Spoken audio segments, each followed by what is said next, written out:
से इंडिया गठबंधन का रात्रि भोज कार्यक्रम आयोजित हुआ। मल्लिकार्जुन खड़गे की मेजबानी में ये डिनर आयोजित किया गया था। विपक्षी दलों के गठबंधन के तमाम नेता इसमें शामिल हुए। समाजवादी पार्टी से डिम्पल यादव और जया बच्चन मौजूद रहीं। आरजेडी से मीसा भारती शामिल हुई डिनर में। शिवसेना के संजय राउत और प्रियंका चतुर्वेदी डिनर में शामिल हुई। कांग्रेस से प्रियंका गांधी समेत कई सांसद मौजूद रहे। सोनिया गांधी और शरद पवार भी इस रात्रि भोज में शामिल।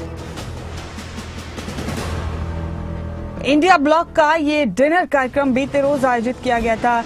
इसका नेतृत्व किया, इसकी मेजबानी की मल्लिकार्जुन खड़गे ने और यहां इंडिया ब्लॉक के ज्यादातर दलों के सांसद इस डिनर में शामिल। मल्लिकार्जुन खड़गे ने मेजबानी की। सबको मालूम है, उन्होंने इसलिए जाने नहीं दिए कि इतने लोग आए हैं तो उनके पास कोई जवाब नहीं था वहां पर बुलाने के लिए। और दूसरी चीज हमने ये बोला कि भाई आप 30 लोग 20 लोग ऐसा मत पूछिए, हम सब लोग मिल के आए, एक बड़े हॉल में अरेंज करो, हम अपनी बात रखेंगे और आपके पास क्या कमियां हैं हम बताएंगे। लेकिन उन्होंने किसी को बुलाया नहीं, सिलेक्टेड लोगों को आओ बोले। सिलेक्टेड लोगों को अगर हम भेज देते तो अलग अलग पार्टी के लोग नाराज होते हैं, इसीलिए हम वहीं पर उनको बोले कि बढ़िया एक हॉल बनाकर हमसे संवाद करो।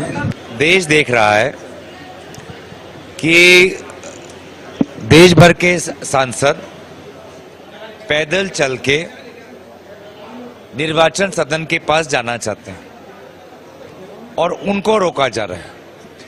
जहां पर दिल्ली पुलिस, अमित शाह जी की पुलिस सांसदों को सुरक्षा देनी चाहिए, वहीं पर सांसदों को बस पे उठाकर धक्का मुक्की कर कर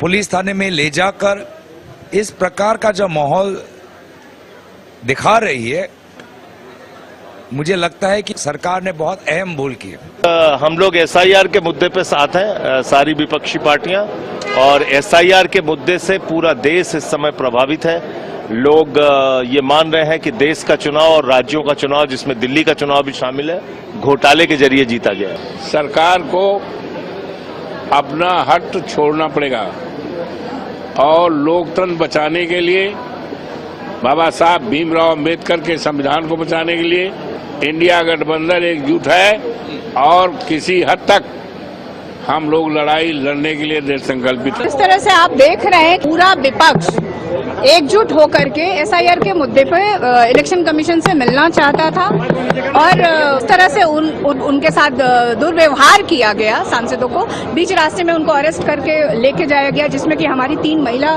सांसद वो बेहोश भी हो गई और उनको अरेस्ट करके ले जाया गया और इलेक्शन कमीशन मिलने को तैयार नहीं है। मुझे लगता है कहीं ना कहीं ये इलेक्शन कमीशन सरकार के दबाव में आकर के इस तरह का काम कर रही है। हम लोग इस देश की जनता के अधिकार को जो छीना है उसको उखाड़ फेंकेंगे राहुल गांधी जी के नेतृत्व में।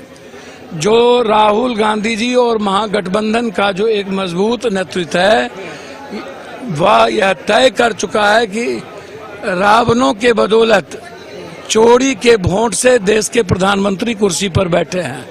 प्रधानमंत्री जनता के प्रधानमंत्री नहीं है, वोट चोरी वाले प्रधानमंत्री हैं।